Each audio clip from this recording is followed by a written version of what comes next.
শিশু হত্যার ক্ষোভে অভিযুক্তের বাবা চাচাকে গণপিটুনিতে হত্যা হয়েছে পাল্টাপাল্টি মামলা। এখন আসামি হওয়ার ভয়ে পুরো এলাকা পুরোশূন্য।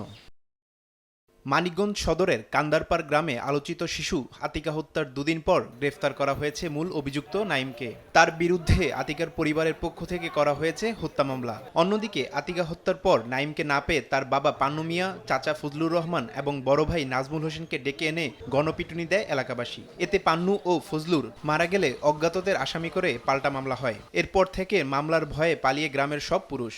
আতঙ্কে দিন পার করছেন নারীরা। 80-90 জন মানুষের নামে এরকম একটা মামলা দিছে, তারা সবাই পলাতক। আতঙ্কে ভয়ে থাকি। আমার ছেলেপেলেরা কেউ বাড়ি না, আমার বাড়ি পুরুষ মানুষ নাই। আমরা আতিকা হত্যার পর থেকে আর কি অনেক ভয়ে আছি, আতঙ্কে আছি। কোনো একটা পুরুষ মানুষ আমাদের বাড়িতে নাই।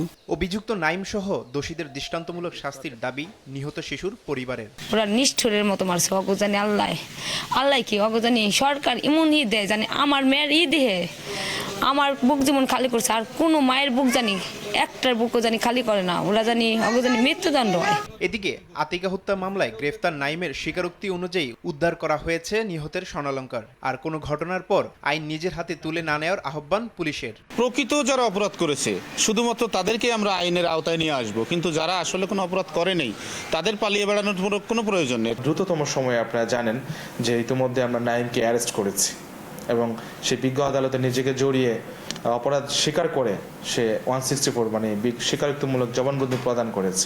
গত 16 এপ্রিল বিকেলে কান্দারপাড় গ্রামে প্রথম শ্রেণীর ছাত্রী আতিকা আক্তারকে হত্যা করে তার স্বর্ণালংকার লুট করে নাইম। সময় সংবাদ, মানিকগঞ্জ।